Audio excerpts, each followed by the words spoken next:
तो ममता जी दीदी के जो दो महत्वपूर्ण हिस्से थे, एक तो एमएम का जो फैक्टर है, महिला और मुस्लिम, इस दोनों फैक्टर्स को भारतीय जनता पार्टी तोड़ने में इस बार कामयाब हुई। लेकिन भारतीय जनता पार्टी कभी भी हुमायूं कबीर जैसे लोगों के साथ कभी नहीं आई। भारतीय जनता पार्टी चाहे वो छोटे इलेक्शंस हो चाहे बड़े इलेक्शंस हो, सभी को उतनी ही तन्मयता से चुनाव लड़ती है। पश्चिम बंगाल में भारतीय जनता पार्टी की सुनामी जैसी स्थिति हो गई है और वहाँ पर प्रचंड बहुमत के साथ सरकार बनेगी भारतीय जनता पार्टी की। हमारे साथ बात करने के लिए सत्येंद्र जी हैं, जो पूर्व संगठन सचिव हैं नॉर्थ ईस्ट के।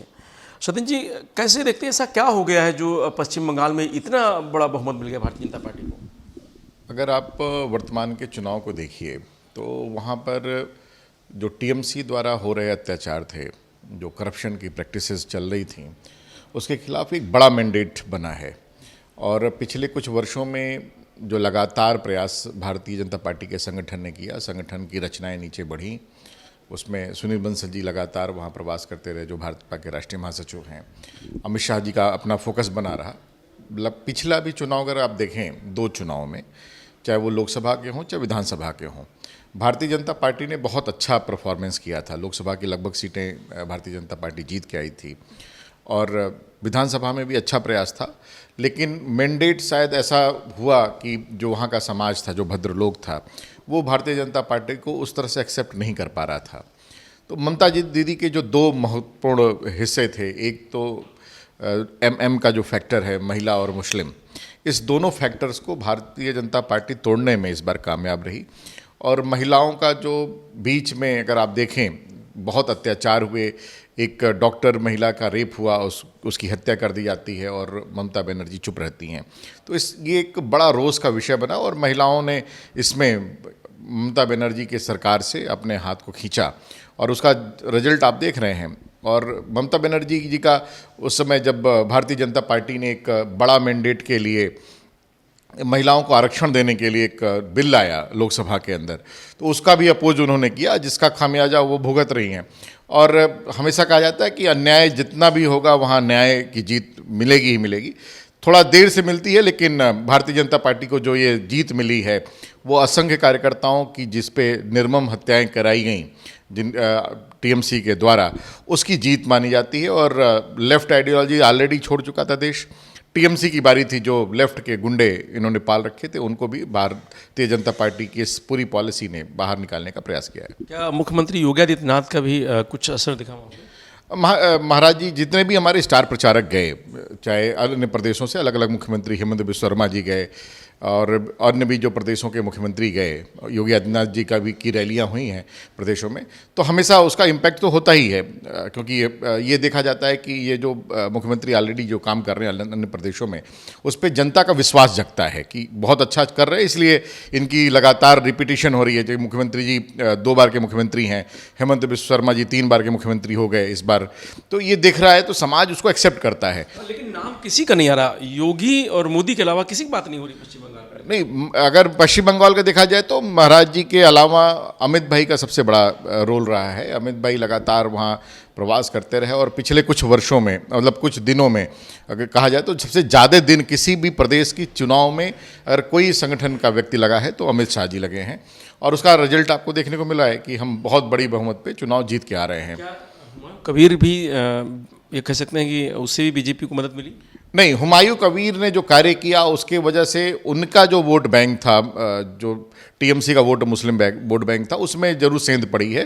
लेकिन भारतीय जनता पार्टी कभी भी हुमायूं कबीर जैसे लोगों के साथ कभी नहीं जाना। फैक्टर तो मदद किया ना कम से कम हुमायूं? फैक्टर तो देखिए, जब जीत होती है तो बहुत से फैक्टर काम करते हैं, एक फैक्टर कोई नहीं होता है।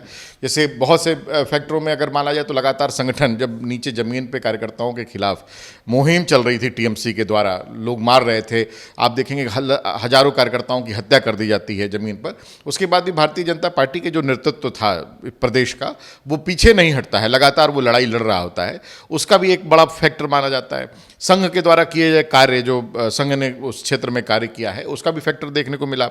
बांग्लादेशियों का जो वहाँ पे हुजूम बना हुआ था पिछले कुछ वर्षों के अंदर, उसका भी इम्पैक्ट, जो वहाँ का समाज था, जो सज्जन जिसे भद्र लोग कहते हैं, बंगाल का, उसका भी एक बहुत बड़ा फैक्टर देखने को मिला कि उनके अंदर एक अपोजिशन क्रिएट हुआ कि नहीं अब बहुत हो गया, अब इसको हम इस व्यवस्था के साथ नहीं जा सकते हैं।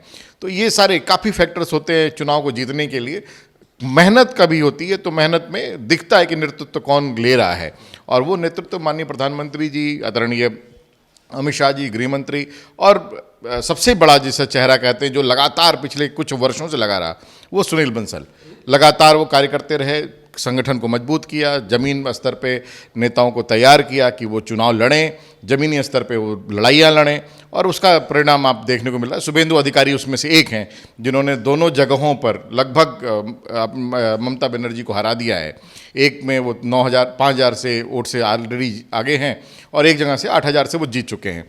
तो ये दिख रहा है कि नेतृत्व तो कहीं ना कहीं ज़मीन स्तर पर भी लड़ाई लड़ रहा था। लोग कह रहे हैं कि जैसे विपक्ष फिर कहेगा कि सेटिंग है, इतना बड़ा मार्जिन, कुछ गड़बड़ थी, पहले सेटिंग थी, तमाम सारी बातें निकल जाएंगी। विपक्ष का काम है कहना, मतलब विपक्ष अगर जीत रहा है तेलंगाना तो उसको कोई समस्या नहीं है, विपक्ष अगर जीत जाता है कर्नाटका तो उसको समस्या नहीं होती है। तमिलनाडु के रिजल्ट्स आप देखेंगे कि भारतीय जनता पार्टी के फेवर में नहीं गए, लेकिन तब भी वो जीत जो है उनकी वो अच्छी है। लेकिन वो जब हार जाते हैं अपने हार को, चुनाव जहाँ पे उनके संगठन नहीं है, उनका नेतृत्व तो फेल हो रहा है, वहाँ पर वो प्रश्न चिन्ह नहीं खड़ा करते हैं। सबसे बड़ा प्रश्न तो उनके नेतृत्व पर खड़ा होना चाहिए कि जो लगातार राहुल गांधी, जिसको वो बड़ा आइकॉन बनाकर पूरे देश भर में घुमा रहे हैं, वो कितने चुनाव हार चुके हैं। अभी उन्हीं के किसी प्रवक्ता ने, जो पूर्व प्रवक्ता रहे हैं, उन्होंने किया कि उन्होंने शताब्दी पूरी कर ली है, मतलब सेंचुरी पूरी कर ली है हार की। तो ये उनके ऊपर प्रश्न चिन्ह है कि वो क्या कर रहे हैं अपने। और हार में हमेशा से ये देखा जाता है कि हमको कैसे अपने आप को एनालिसिस करना होगा। जीत में हमेशा उत्साही होकर, बहुत ज़्यादा उत्साही होकर, अति उत्साही होकर चीज़ों को भूलना नहीं चाहिए। उसी तरफ भारतीय जनता पार्टी बढ़ रही है, वो उनका काम है, वो कहते रहेंगे। ये भी कहता है ना कि शायद वो आपके जो सीट, जो स्टेट आप हार जाते हैं, कह रहे वो लक्ष्य बीजेपी के उसमें एजेंडे में नहीं था।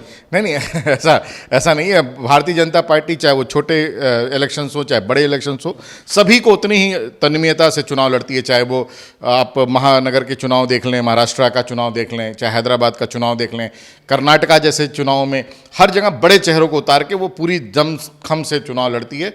और चुनावी मशीनरी जो भारतीय जनता पार्टी की, वो 24 घंटा काम करती है। तो भारतीय जनता पार्टी के साथ लड़ने के लिए आपको 24 घंटा राजनीति करनी पड़ेगी। आपके उतने कार्यकर्ता जो निष्ठावान तरीके से अपना सर्वस्व देने के तैयार बैठे हुए हैं, अपना सब कुछ छोड़ के लगातार काम कर रहे हैं, ऐसे कार्यकर्ताओं की आवश्यकता होती है। शायद मुझे लगता है कि वो अभी विपक्ष के पास नहीं है। एक मजबूत किला भारतीय जनता पार्टी ने पूरी तरीके ढहा दिया है, मजबूत किला कह सकते हैं। अगर पिछले कुछ 15 सालों से लगभग, बिल्कुल, अगर पिछले कुछ वर्षों में आप राजनीति को देखें तो मैं 2 सबसे बड़ी जीत मानता हूं भारतीय जनता पार्टी की। एक, जब त्रिपुरा में बहुत लंबे समय तक मानी सरकार की सरकार हुआ करती थी और उसको ध्वस्त किया था भारतीय जनता पार्टी ने, बहुत बड़ा मैंडेट वहाँ के समाज ने, पहली बार भारतीय जनता पार्टी का सरकार आया, वो भी तब जब वो प्रदेश जहाँ पे लगभग ऐसे 30 प्रचारकों की हत्या कर दी जाती है पूर्व में। और उसके बाद ये बंगाल जो लेफ्ट का गढ़ रहा था, हमेशा ये माना गया कि लेफ्ट की आइडियोलॉजी का एक हिस्सा रहा था। अब मुझे लगता है कि लेफ्ट कहीं नहीं बचा है, केवल टीवी के डिबेट्स में बचा है और जेएनयू के कैंपस में बचा है, उसके अलावा अब लेफ्ट नहीं बचा। तो वो जो किला आपने ध्वस्त किया है, ये बहुत बड़ी जीत है। और कहीं ना कहीं ये भारतीय जनता पार्टी के लिए भी एक प्राउड का समय है, क्योंकि जनसंघ के फाउंडर श्यामा प्रसाद मुखर्जी का स्थान रहा है।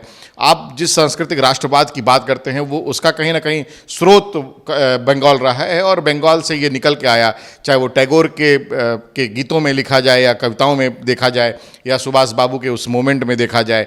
तो ये सारी जो व्यवस्थाएं हैं वो कहीं ना कहीं भारतीय राष्ट्रवाद को दिखाती है। और जो ये जीत है, मैं उसको भारतीय सभ्यता, संस्कृति और बंगाली अस्मिता की बड़ी जीत मानता हूँ। क्या उत्तर प्रदेश में 2027 में विधानसभा चुनाव है, कुछ का भी कोई असर पड़ेगा? नहीं, डेफिनेटली कोई भी चुनाव अगर आप जीत के आते हैं तो एक तो कार्यकर्ताओं का मनोबल बढ़ा होता है, दूसरा जो नेतृत्व होता है वो भी बहुत दमदारी से काम कर रहा होता है। और जो चुनाव आप जीत रहे हैं उसका डेफिनेटली आपको एक बहुत बड़ा असर देखने को मिलेगा। और उत्तर प्रदेश में भी बहुत, मुझे लगता है जहाँ तक मैं देख पा रहा हूँ, कि हम बड़ी मार्जिन से चुनाव जीत के आ रहे हैं और फिर से एक बार सरकार बना रहे हैं। बहुत तो ये सत्यन जी हैं जिनका साफ तौर से कहना है कि भारतीय जनता पार्टी 24 घंटे चुनाव की तैयारी करती है और चुनाव लड़ने के मूड में रहती है। तो विपक्ष को अगर भारतीय जनता पार्टी से लड़ना है, भिड़ना है, तो 24 घंटे चुनावी मूड में आना पड़ेगा। रही पश्चिम बंगाल की बात, तो पश्चिम बंगाल में भारतीय जनता पार्टी पिछले कई सालों से मेहनत कर रही थी, जिसका ये फल है और जनता ने जो सहयोग दिया है। वो नतीजा है भारतीय जनता पार्टी के निष्ठावान कार्यकर्ताओं की मेहनत का। मैं रजनीश यादव, लोकमत हिंदी, लखनऊ।